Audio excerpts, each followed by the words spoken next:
Pernah nggak sih kalian ngegong pas macet atau nunggu ojol terus kepikiran? Gimana sih ceritanya gue bisa ada di sini? Bukan cuma di sini dalam arti lokasi ya, tapi di sini sebagai manusia.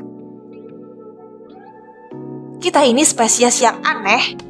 Kita nggak punya cakar tajam kayak macan, nggak bisa terbang kayak elang, tapi kita bisa bikin roket ke Mars dan nulis puisi yang bikin baper. Hari ini kita bakal balik ke masa lalu jauh banget buat cari tahu rahasia di balik 10 menit metaforis yang mengubah sejarah manusia. Let's unbox our origin story. Kalau kita tanya, gimana manusia lahir? Jawabannya biasa terbagi menjadi dua. Dari sisi iman dan agama, hampir semua ajaran besar sepakat kalau manusia adalah ciptaan khusus.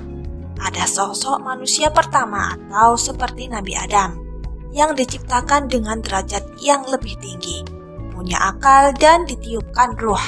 Di sini manusia adalah makhluk yang terencana. Di sisi lain, sains lewat teori evolusi bilang, kita adalah hasil perjalanan panjang miliaran tahun dari organisme bersel satu sampai jadi primata pintar. Nah, pertanyaannya, biasa nggak sih kalau dua hal ini ketemu? Titik terangnya ada pada konsep complexity. Baik agama maupun sains sama-sama mengakui kalau manusia itu puncak atau makhluk paling kompleks. Banyak pemikir modern berpendapat kalau evolusi mungkin adalah cara atau proses bagaimana raga manusia dibentuk. Sementara sisi spiritual adalah ngasih makna dan kesadaran di dalamnya. Jadi sains bahas how atau bagaimana tubuh terbentuk, agama bahas why, kenapa kita diciptakan. Ya, masih masuk sih. Sekarang kita masuk ke sejarah fisik. Dulu, bumi itu kayak dunia Lord of the Rings. Kita nggak sendirian, ada banyak ras manusia atau genus Homo. Ada Homo neanderthal yang badannya lebih kekar atau Homo erectus yang jago berkelana. Sampai Homo floresiensis yang kecil kayak Hobbit. Tapi pertanyaannya, kenapa cuma kita, Homo sapiens, yang bertahan? Kenapa Neanderthal yang lebih kuat malah punah? Jawabannya bukan karena kita lebih jago berantem, tapi karena kita punya cognitive revolution. Sapiens punya kemampuan buat percaya pada hal-hal yang gak kelihatan. Kita bisa bikin gosip, mitos, agama, dan identitas suku. Hal ini bikin sapiens bisa kerjasama dalam kelompok besar, sedangkan ras lain cuma bisa kumpul dalam kelompok kecil. Teamwork makes the dream work. Itulah yang bikin kita menang telak. Wah, ini bagian yang paling spicy, sekaligus tragis dalam sejarah kita, Besti. Bayangin, bumi puluhan ribu tahun lalu itu kayak game open world, yang isinya berbagai fraksi manusia. Dan kita bukan terkuat secara fisik, tapi kita adalah si paling ahli strategi. Mari kita bedah gimana perang dan persaingan antar spesies manusia ini terjadi ya. Nah, apakah Homo sapiens itu paling kuat? Kalau kita tanding one by one di ring MMA, Homo sapiens bakal kalah telak lawan Neanderthal tentunya. Karena Neanderthal itu badannya jauh lebih kekar, dadanya lebar, dan massa ototnya luar biasa. Mereka beradaptasi buat berburu mamut di cuaca dingin Eropa.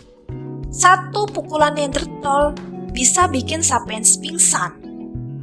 Nah, sebaliknya sapiens, badan kita lebih ramping, lebih tinggi, dan tulang kita lebih ringan. Kita nggak didesain buat adu jotos, tapi buat lari jarak jauh. Jadi, secara otot kita itu cupu, tapi otak kita punya software yang beda.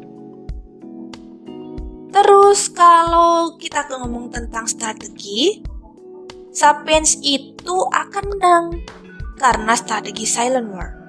Perang antar spesies waktu itu nggak selalu kayak film Lord of the Rings ya, yang baris berbaris di lapangan. Ini lebih ke persaingan sumber daya dan perang gerilya yang berlangsung ribuan tahun.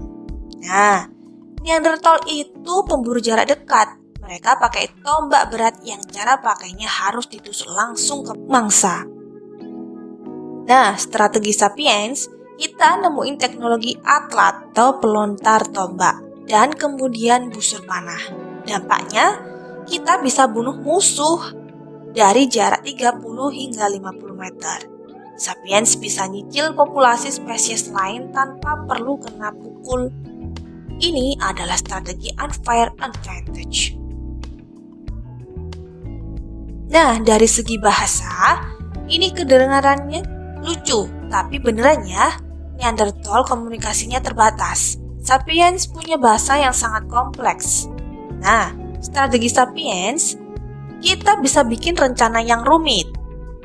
Kalian bersepuluh muter lewat belakang bukit ya. Kita berdua mau pancing mereka di depan. Nah, kayak gitulah. Terus dampaknya gimana? Ya, Sapiens bisa kerjasama antar grup. Jadi kalau ada konflik, Sapiens bisa manggil bala bantuan dari ratusan kilometer jauhnya. Spesies lain cuma hidup dalam kelompok kecil, jadi mereka kalah jumlah pasti serbu.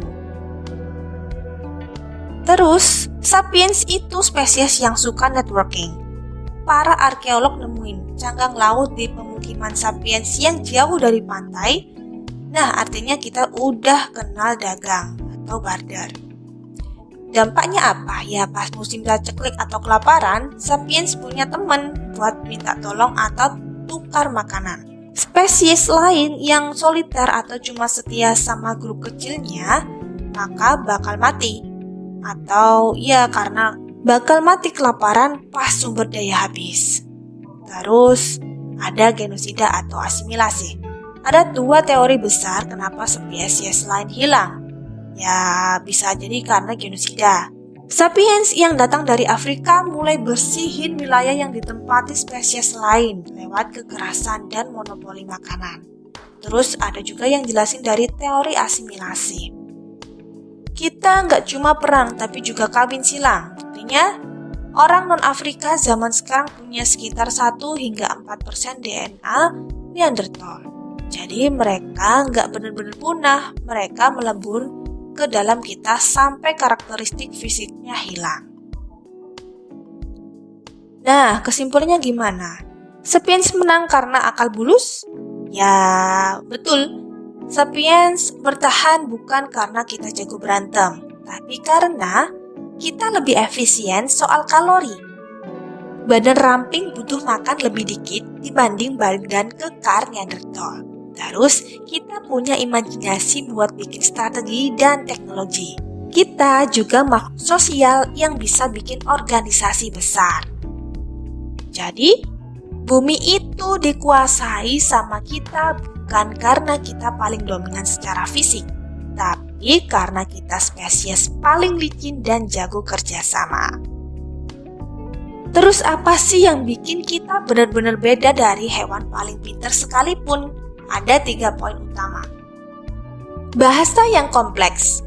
Hewan bisa kasih peringatan, tapi manusia yang bisa bilang, "Tadi pagi aku lihat Sihan di dekat pohon jati.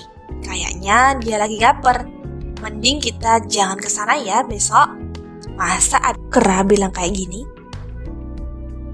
Terus Sapiens itu imajinasinya kolektif. Kita bisa bikin sistem yang gak ada wujud fisiknya, tapi semua orang percaya, kayak uang, negara, dan hukum. Monyet gak bakal mau nuker pisangnya sama kertas hijau, tapi manusia mau-mau aja tuh. Ketiga, adanya transmisi budaya. Hewan harus belajar dari nol tiap generasi, tapi manusia punya cloud alami, kita tulis di buku, kita bikin video YouTube. Jadi anak cucu kita nggak perlu menemuin api lagi dari awal, kita numpuk ilmu pengetahuan. Jadi sejarah manusia bukan cuma soal siapa yang paling kuat, tapi siapa yang paling bisa terhubung satu sama lain. Kita adalah spesies yang ditakdirkan buat nanya, kenapa? Kita punya akal yang bisa ngerusak bumi, tapi juga punya hati buat jaganya.